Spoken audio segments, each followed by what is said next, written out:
提供职业技术培训。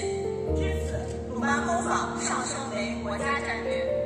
出席北京冬奥会的中亚多国总统时，提出中方将在中亚国家设立鲁班工坊，帮助中亚国家培养更多专业技能人才。目前，天津已经在塔吉克斯坦建成鲁班工坊，同时正积极推进哈萨克斯坦鲁班工坊和乌兹别克斯坦鲁班工坊的建设。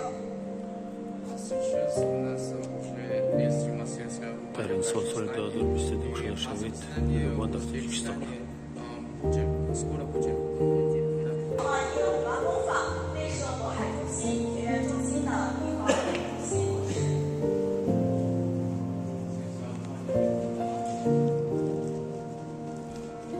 英国鲁班工坊是中国在欧洲设立的第一个鲁班工坊，是由天津以中餐烹饪技术为核心，传播中国饮食文化。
设立的鲁班工坊